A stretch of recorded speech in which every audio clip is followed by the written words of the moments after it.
Let's get right to it.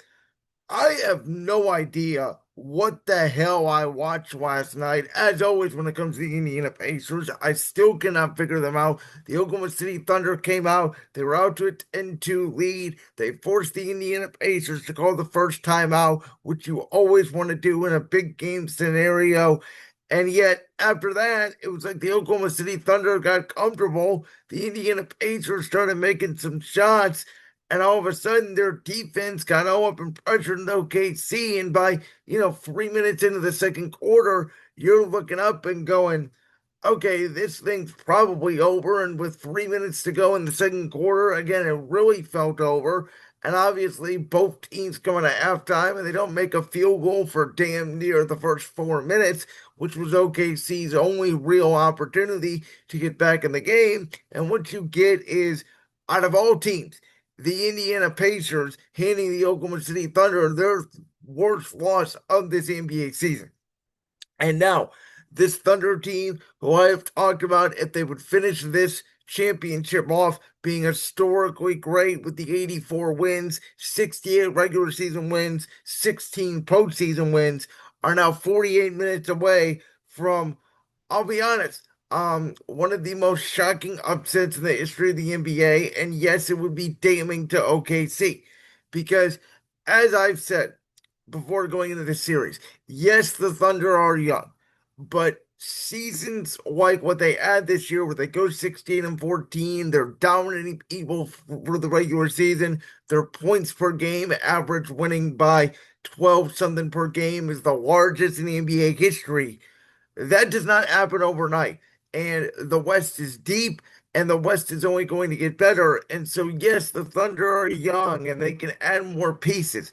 But unless they go out and they make a significant change, a la Kevin Durant, who, ironically enough, I think the loser of this game seven should go out and get, because I think he would put them over the top. I think that it will be viewed as a missed opportunity for OKC. And as I've been speculating, this series will determine whether this was OKC's only shot to win a championship or if it's the start of the dynasty. And we'll see that 2 3 years down the line. For the Indiana Pacers, they started off 10-15 this season, but since January 1st, they've had the second best record in the NBA, only behind the Oklahoma City Thunder. And I have compared this team to the 2004 Detroit Pistons, who for the longest time was the only team in the NBA history to win a championship but not have that go-to number one guy, not have a Hall of Famer on their squad. And yet their so-called best player, Tyrese Halliburton, did not make a field goal in Game 5. But boy, did he show up in Game 6 with that calf injury. He was a game-time decision, but it did not matter because Halliburton played out of his mind. Andrew Nemhard played out of his mind. Miles Turner had his best game of the finals. Pascal Siakam continued to put in his production. TJ McConnell gave him a great boost off the bench. And you look up and it's like, oh, Halliburton has 12, Siakam has 11, Turner has 10, Nemhard has 9, Toppin has 9. They had 6 guys all within like 9 and 11 points. And when you add that much bench scoring, combined with, I believe, the Oklahoma City Thunder only had 3 bench points in the first half, yeah, that was a recipe for disaster. The Thunder's body language midway for the second quarter, I did not love. I thought it was over at that point. They were walking around like this game's over, like, oh, we're so young, we can come back, we can win it at home. Sort of the same way Denver did to them in Game 6 in Ball Arena. Now, if you remember, Game 7 was close until, oh, again, about midway for the second quarter, Oklahoma City went on their avalanche. Denver can never recover. To me, it does feel like OKC is going to have to do one of those to win a game seven because obviously, as we've seen with this Pacer team, you do not want to be in a close game in the second half and the third and the fourth quarter against this Indiana Pacer team because the likely result is you're going to lose. And let's be honest here. I've been looking at this series in the lens of Oklahoma City outside of point 0.3 seconds was up the whole time, the first 2 games. Game 4, they pulled away. Indiana cannot finish them. Game 5, OKC. Um, had the big lead and they gave it up, but then they got it back. And it's like, well, if OKC would have closed game one, probably would have been a 4-1.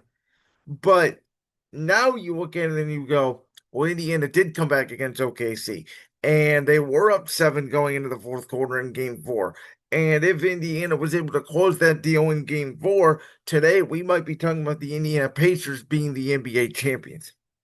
So the Pacers have given the Thunder more than I think anybody in the national media, right? Even if you thought the Pacers had a puncher's chance in this series, most people were predicting OKC in five or six, or then even Indiana in six. I can't find any pundit out there who actually predicted this thing to go seven either way. And so this is our first game seven since 2016. It's only the sixth game seven in the last 50 year, or excuse me, the last 30 years in the NBA. 1994, 2005, 2010, 2013, 2016. So it is officially the fifth game seven in my lifetime. Of course, 2005, 2010, 2013, 2016, and now 2025. We had a nice little stretch there every 3 years with Lakers, Celtics, Heat, Spurs, and then obviously Cavs, Warriors. And I think obviously these two teams have a chance to play one of the best game sevens of all time. Obviously, I think it's going to be hard to top Cleveland, Golden State.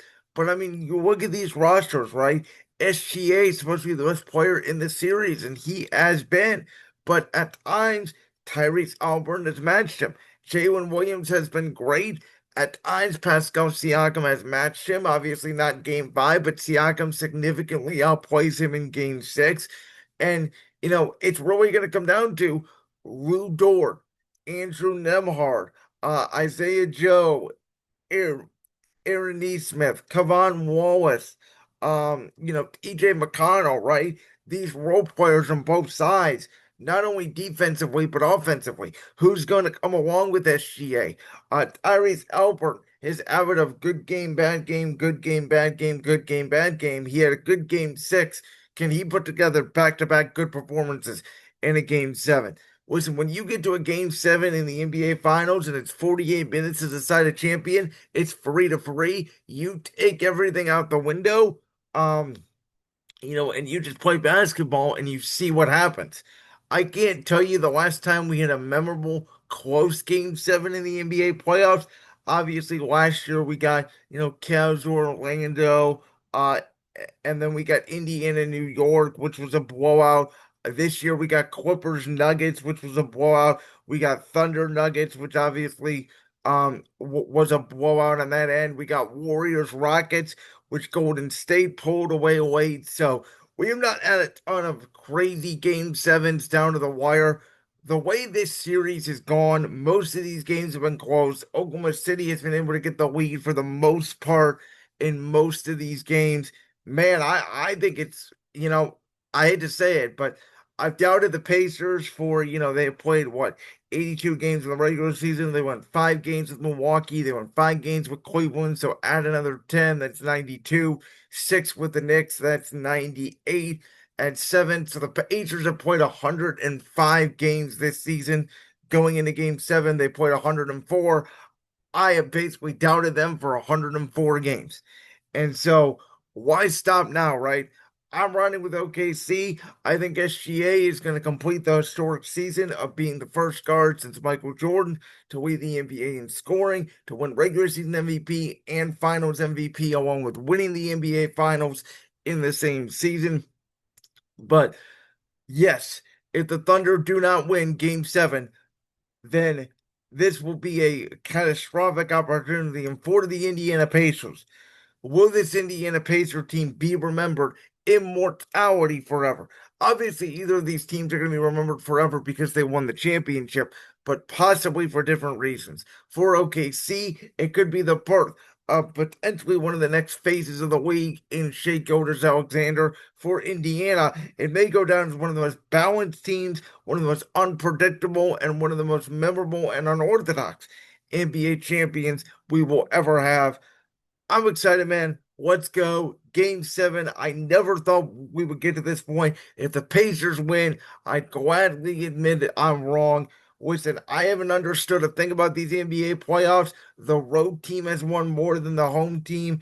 It's been historic, some wacky stuff. We've had a lot of blowouts, especially early on in the postseason. But the Indiana Pacers, whenever you turn them on, their pace and their franticness, and that's one of the things that have caused Oklahoma City trouble in this series, is they have not been able to stop Indiana on the fast break the way I thought they would. I thought Oklahoma City's defense was going to be too much, and Indiana's, had a Cinderella March Madness like run. Well, now we're at a Butler Cinderella March Madness run, and unlike Butler, the question is, can they pull it off? The other day, I um I proclaimed that Caitlin Clark was the best basketball player in Indiana, and that the Indiana Fever were the best team in Indiana. The Indiana Pacers can make me eat my words if they win the championship this coming Sunday. We will be back Monday morning to react to Game 7. Like that clip from the Brands World podcast? If so, make sure you go down there and hit that subscribe button. While you're down there hitting the subscribe button, make sure to also hit the notification bell so you never miss another upload. And make sure you check out all the other clips from the Brands World podcast right here on YouTube.